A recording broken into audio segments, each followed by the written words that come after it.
వీక్షకులందరికీ నమస్కారం. జూన్ నెలలో ఏ విధమైనటువంటి గ్రహస్థితి ఉన్నది? ఆ గ్రహస్థితి వల్ల ద్వాదశ రాసుల వారు ఏ విధమైనటువంటి ప్రభావాన్ని పొందబోతూ ఉన్నారనేటువంటి విషయాన్ని ఈ కార్యక్రమం ద్వారా తెలుసుకుందాం. ముఖ్యంగా తులారాశి వారికి జూన్ మాసం మిశ్రమమైనటువంటి మాసం.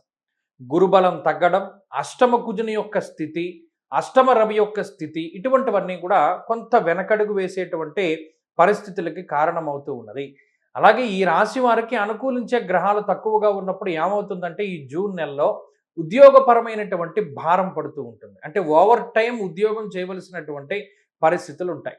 లేదా ఉద్యోగంలో ఉండేటువంటి పని ఒత్తిడి రీత్యా వేరే వేరే ఇతరత్ర పనులు చేయడానికి అంత ఎక్కువగా అవకాశం ఉండదు.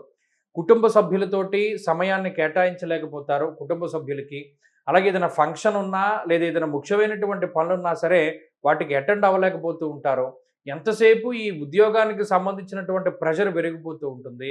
ఎంత చేసినా పని తరగకుండా ఉంటూ ఉంటుంది. వ్యాపార పరంగా కూడా క్రియాశీలకంగా కొన్ని కొన్ని నూతనంగా వ్యాపారాలు ప్రారంభించడము, కొత్త కొత్త ఐడియాలజీలతోటి ముందుకు వెళ్ళడం ద్వారా కూడా ఎక్కువ సమయం వ్యాపార పరంగాను ఉద్యోగ పరంగాను కష్టపడవలసి ఉంటుంది. గత మాసంతో పోల్చుకుంటే ఈ మాసంలో పెట్టుబడులు ఎక్కువగా ఉంటాయి. రాబడి మాత్రం మధ్యస్థంగానే ఉంటూ ఉంటుంది.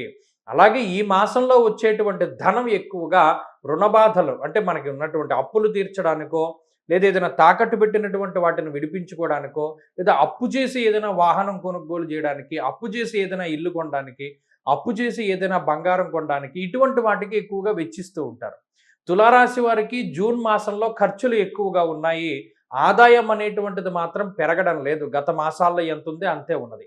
అలాగే ఈ మాసంలో ఆరోగ్య పరిస్థితులను కూడా చాలా జాగ్రత్తగా చూసుకోవాలి. అష్టమ కుజుని యొక్క స్థితి ఉన్నప్పుడు వాహనాలు ప్రయాణించేటప్పుడు వాహనాల మీద, అలాగే ఎక్కడికైనా దూరత్ర సింగిల్గా మీరు డ్రైవ్ చేసుకుని వెళ్ళేటప్పుడు కూడా చాలా జాగ్రత్తగా సేఫ్టీ ప్రికాషన్స్ అవన్నీ తీసుకుని ముందుకు వెళ్ళాలి. అష్టమ కుజ దోషం ఉన్నది కాబట్టి దాన్ని దృష్టిలో పెట్టుకోవాలి.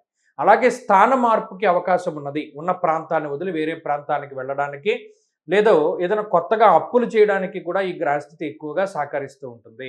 కాబట్టి ఈ మాసంలో ఇటువంటి వ్యతిరేకమైనటువంటి ఫలితాలు కనబడుతూ ఉన్నప్పుడు ఆ ఫలితాల నుండి మిమ్మల్ని మీరు కాపాడుకోవడానికి ఎక్కువగా గణపతి యొక్క ఆరాధన చేస్తూ ఉండడం చెప్పదగినటువంటి సూచన.